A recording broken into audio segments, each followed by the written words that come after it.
Hai,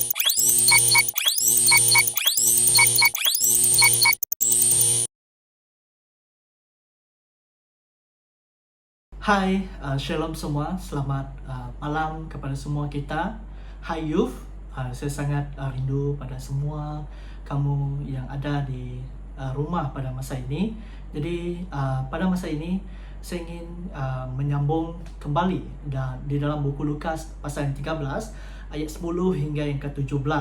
Jadi tema kita pada hari ini, pada malam ini, yaitu breakthrough. Say breakthrough, okay? Jadi saya akan membaca di dalam terjemahan Alkitab versi Borneo, okay? Alkitab versi Borneo daripada Lukas 13, 10 hingga 17. Pada hari Sabat, Yesus mengajar salah sebuah saumah, okay? Saumah adalah rumah ibadat ataupun gereja kalau dipanggil pada zaman ini. Di situ ada seorang perempuan yang dirasuk oleh roh yang melemahkannya selama 18 tahun. Belakangnya bongkok, lipat dua, dan dia tidak dapat berdiri tegak. Apabila Yesus nampak perempuan itu, ia memanggil dan berkata, "Sembuhlah pada penyakitmu." Lalu Yesus meletakkan tangan pada perempuan itu. Seketika itu juga dia berdiri tegak dan memuji Tuhan. Tetapi ketua saumah itu marah kerana Yesus telah menyembuhkan orang pada hari Sabat. Lalu dia berkata kepada orang ramai, "Dalam seminggu ada 6 hari yang diberikan untuk bekerja. Jadi datanglah untuk disembuhkan pada salah satu hari itu dan bukannya pada hari Sabat." Tuhan menjawab, "Kamu munafik. Bukankah kamu masing-masing melepaskan lembu atau keledai dari kandang untuk dibawa pergi minum pada hari Sabat? Sekarang perempuan daripada keturunan Abraham ini telah dibelenggu oleh iblis selama 18 tahun. Tidak haruskah dia dibebaskan daripada belenggunya pada hari Sabat?" Jawaban Yesus. Okay? Jawapan Yesus memalukan semua musuhnya, tetapi orang ramai bersukacita kerana segala perkara mulia yang dilakukan oleh Yesus. Jadi tema kita pada hari ini yaitu breakthrough. Okay? Apa yang akan kita pelajari daripada breakthrough ini? Yang pertama, beban tambah pemulihan. Beban tambah pemulihan. Saya baca sekali lagi. Pada hari Sabat, Yesus mengajar di salah sebuah saumah. Di situ ada seorang perempuan yang dirasuk oleh roh yang melemahkan selama 18 tahun. Belakangnya bongkok, lipat dua, dan dia tidak dapat berdiri tegak. Apabila Yesus nampak perempuan itu, ia memanggil dan berkata, "Sembuhlah daripada penyakitmu." Lalu Yesus meletakkan tangannya pada perempuan itu. Seketika itu juga dia berdiri tegak dan memuji Allah. Yesus melihat beberapa penyakit jasmani sebagai akibat langsung ataupun tindakan atau penindasan daripada roh jahat. Wanita yang bungkuk ini menderita kerana dirasuk oleh roh ataupun iblis. Jadi di sini Yesus mengajar bahawa manusia dipenjarakan oleh dosa, sakit penyakit, dan kematian. Mereka mengalami kesusahan dan sangat memerlukan pertolongan. Jadi di dalam poin yang pertama ini, Tuhan Yesus mengajar kita bahawa kita kena menjadi seperti Dia. Kita kena bertindak seperti Yesus, bukan seperti orang Farisi itu. Ada banyak orang yang sedang memerlukan pertolongan. Ada banyak orang mengalami sakit penyakit. Ada banyak orang mengalami kekurangan. Ada banyak orang mengalami beban, permasalahan, pergumulan. Jadi di sini, bagaimana cara Yesus bertindak daripada beban kepada pemulihan? Yesus memberi satu pemulihan kepada murid-muridnya. Bukan kepada murid. Yesus memberi pemulihan kepada perempuan itu tadi. sebab dia sudah mengalami beban selama 18 tahun. Jadi bagi kita, dalam masa beberapa minggu kita sudah mengalami beban, right? Betul? Jadi ini kalau saya sebagai Yesus, saya memberi, sebab sikap saya sebagai manusia, saya memberi satu soalan, bagaimana saya dapat menyembuhkan dia, bagaimana saya dapat memulihkan dia. Sedangkan hari ini hari Sabat, sedangkan ini hari-hari istirahat saya, sedangkan ini hari adalah hari di mana saya tidak sepatutnya bekerja. Kalau saya Tuhan, kalau saya manusia, mana saya dapat mampu menyembuhkan dia? Ini menjadi persoalan kepada saya. Bagaimana saya boleh memberi satu pemulihan kepada saya? Jadi Yesus bertindak dengan cara yang sangat luar biasa. Okay? Dia memberi satu contoh. Bila saya melihat ini, Tuhan Yesus, dia melihat, okay? Dia melihat, dia panggil, dia melihat, oh kasihan orang itu, kasihan perempuan tua itu, kasihan dia. Dia tidak cakap macam itu, tetapi dia melihat, dia panggil auntie, ibu, ataupun nenek mari. Melihat, memanggil. Dan selepas itu apa yang dia lakukan? Dia meletakkan tangan. Artinya dia proclaim, dia declare, dia mengisytiharkan ada kesembuhan, ada pemulihan. Dan selepas itu apa yang terjadi? Dia memuliakan Tuhan. Dan serta-merta ada pemulihan terjadi. Jadi kita sebagai orang yang percaya kepada Tuhan, kita telah diberi kuasa oleh Tuhan. Pasti ada pemulihan terjadi bagi semua orang yang memerlukan, yang datang kepada setiap kamu, yang ingin memberi, yang ingin mau dilepaskan, yang ingin merasakan kebebasan, yang ingin di breakthrough oleh kehidupan mereka. Dan kita sebagai orang Kristen juga harus menunaikan, bukan wah kasihan dia ada masalah, dia ada pergumulan. Jadi jawaban kita sebagai orang Kristen tidak apa Tuhan akan memberkati kamu, perut saya lapar, tidak apa Tuhan akan memberi kamu, saya ada masalah, tidak apa Tuhan akan mengatur segala sesuatu kepadamu. Come on, kita sebagai orang Kristen mengikut tindak. Kalau Jesus ada pada masa ini, apa yang dia harus buat? Dia melihat, dia tidak akan mengata kasihan orang itu. Dia tidak akan beritahu, wah, oke, saya harus tolong. Dia akan panggil, mari datang kepadaku yang letih lesu dan yang berbeban berat. Aku akan memberi kelegaan kepada kamu. Nah, kalau part itu, kita telah diberi tanggung jawab sebagai orang Kristen. Kalau kita tidak melakukannya, orang yang berbeban berat, orang yang mengalami beban itu, dia tidak akan merasakan pemulihan terjadi. Sekiranya kita bertindak, kita memanggil, kita mendoakan dia, kita tumpangkan tangan pada dia, dan kita memberitahu, kita isytiharkan bahwa nama Tuhan akan dimuliakan. Selalu kita memberi satu jawaban, kita menggunakan ayat firman Tuhan. Di dalam Filipi sangat famous kan? Filipi 4 ayat 15 atau 13 macam tu. Segala perkara dapat kutanggung di dalam Dia yang memberi kekuatan kepadaku. Tapi kamu pernah dengarkah apa yang dikatakan dalam buat di atas? No. Assignment dia untuk kamu harus cek buku Filipi itu. Apa yang dikatakan dia? Kenapa di dalam buku Filipi menyatakan perkara itu? Jadi kita balik kepada buku Lukas. Kita bukan mengatakan belas kasihan kepada orang, tetapi kita kena melakukan apa yang diperintahkan oleh Tuhan. Kita melihat dengan belas kasihan, kita harus mempraktikkan dia, harus berdoa, kita harus memberi satu advice kepada jika dia ada masalah. Kita harus diberi pertanggungjawab kepada dia jika dia sangat memerlukan dorongan daripada kita. Kalau perut dia lapar, beri dia nasi. Kalau dia tidak ada apa-apa baju ataupun pakaian, beri dia pakaian, beri dia makanan. Itu tugas kita. Baru dia akan mengalami pemulihan. Baru dia akan mengalami keterobosan. Keterobosan tidak dapat dilakukan kalau keterobosan tidak akan terjadi kalau tidak ada perilakunya. Kalau tidak ada orang yang melaksanakannya. Itu pemulihan terjadi, kita yang melaksanakannya, Kita sebagai orang Kristen yang melaksanakan apa yang diperintahkan Tuhan kepada hidup kita. Ini yang Tuhan Yesus ingin dan mau kita lakukan. Right?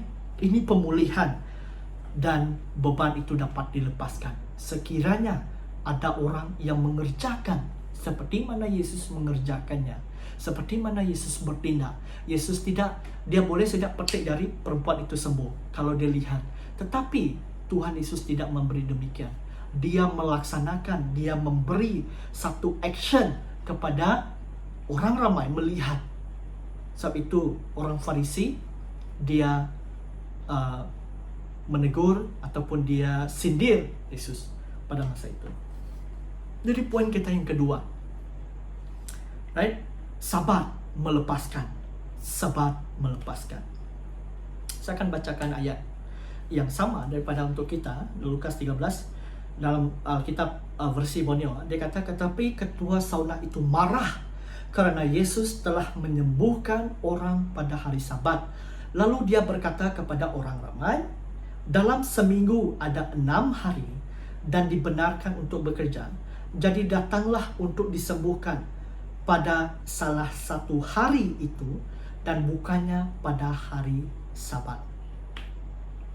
Oke, saya memberi kita satu apa yang berkenan dengan Sabat, okay, supaya kita dapat memahami apa itu Sabat. Okay?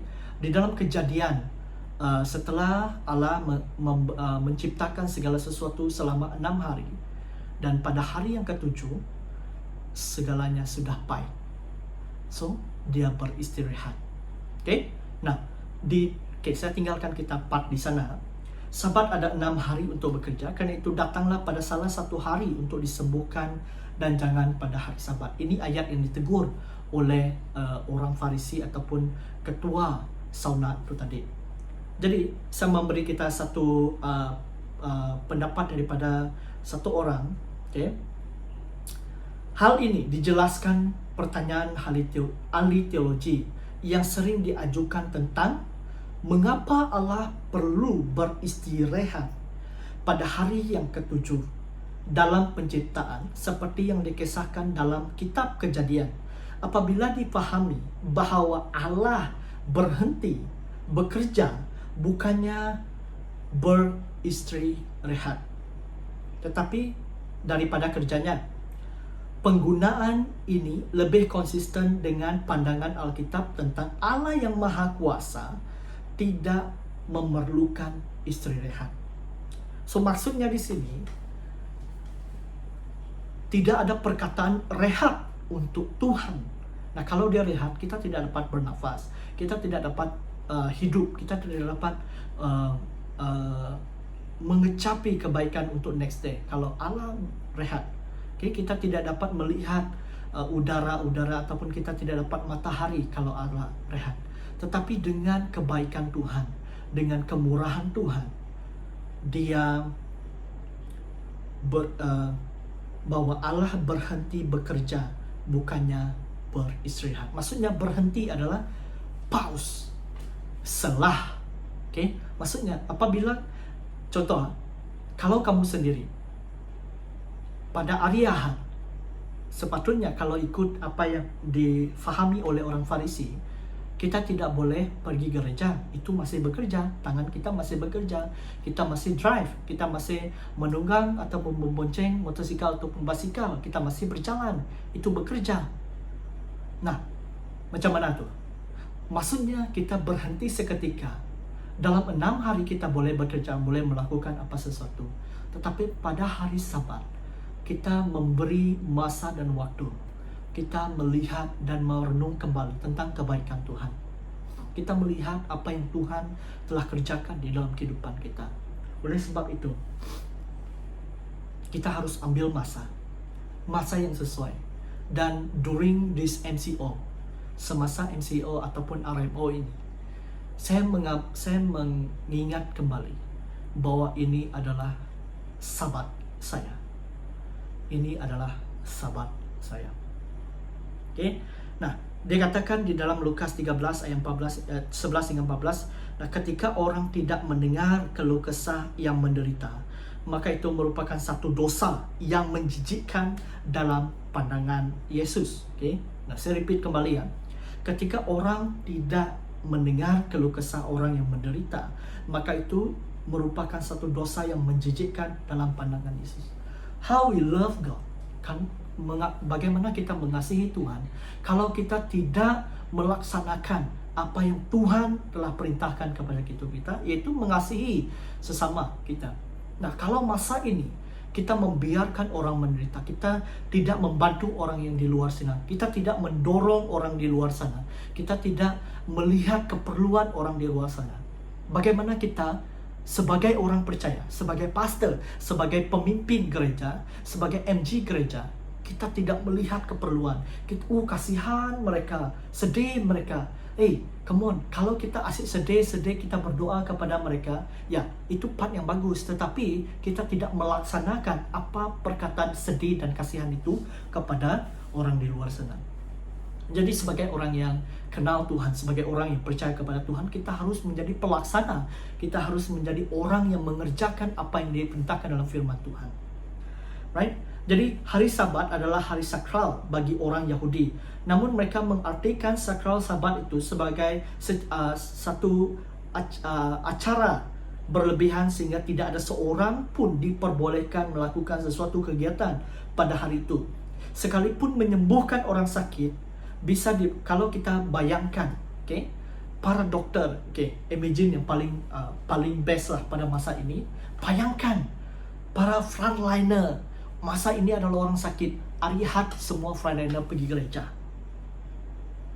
Semua polis pergi gereja.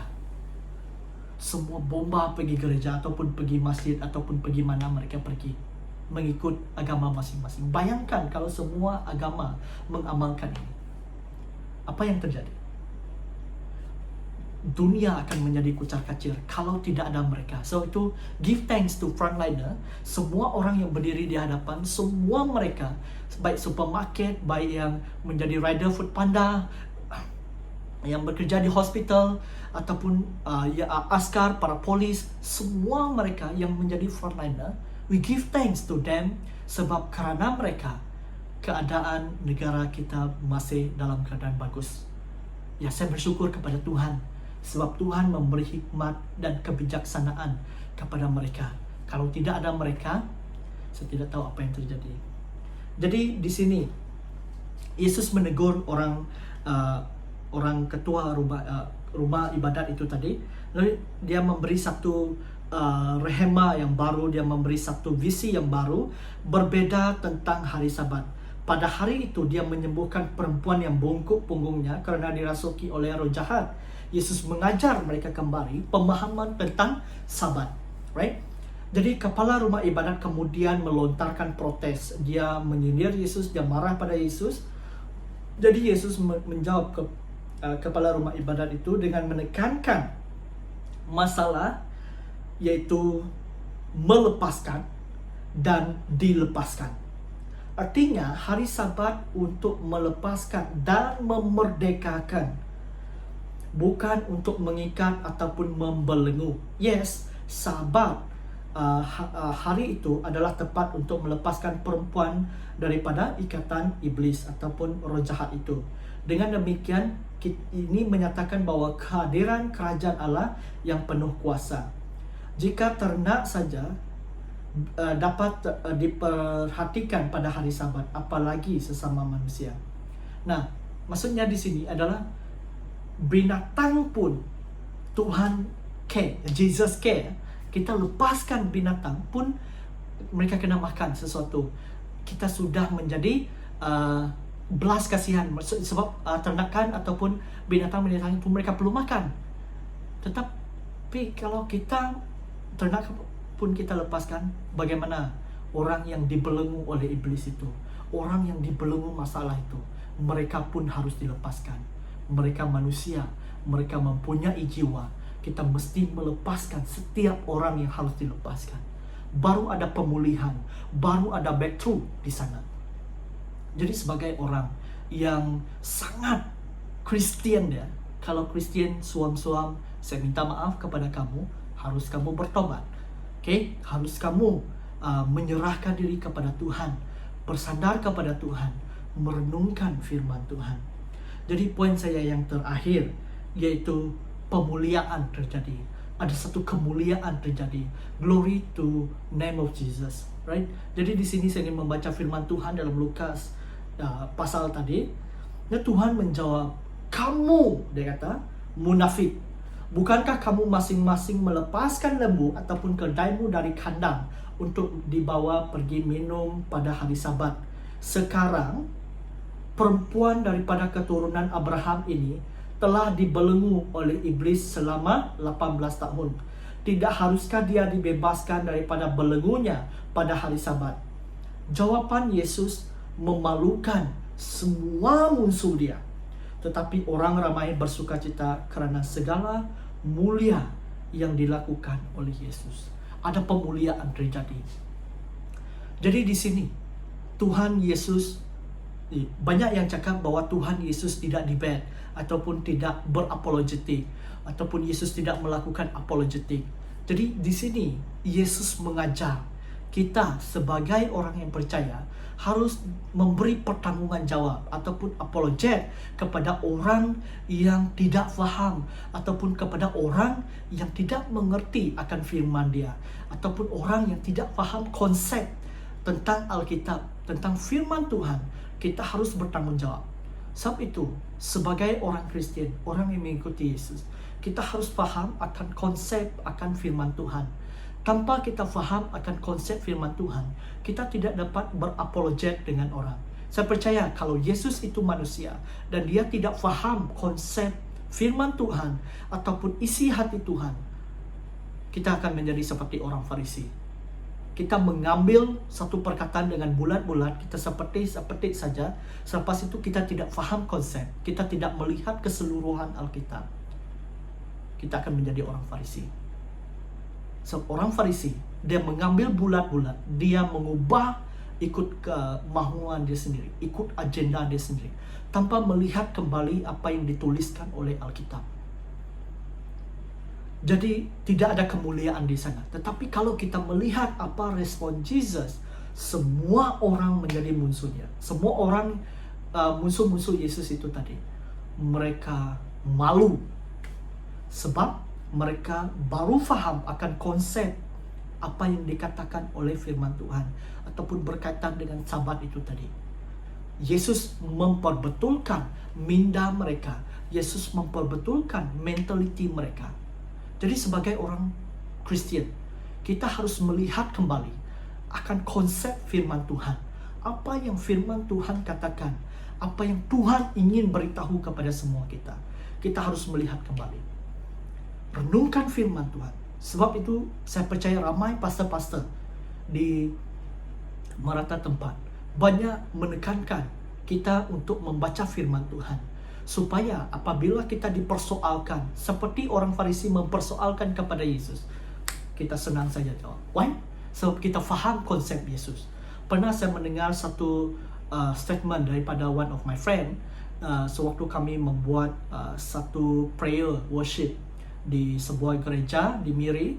Jadi di sini dia memberitahu, kalau kita mengenal Yesus secara pribadi, ada personal encounter kita kepada Tuhan, kita petik jari saja untuk memberitahu kepada Tuhan, kepada orang lain tentang siapa Tuhan. Kalau kita tidak kenal Tuhan, kita tidak ada personal encounter kepada Tuhan, kita tidak dapat mengetahui ataupun kita tidak dapat memberitakan, kita tidak dapat memberitahu kepada orang lain who is Jesus in our life, because of we don't know who is Jesus. Sebab itu kita dipanggil orang munafik. Tuhan memanggil orang Farisi orang munafik karena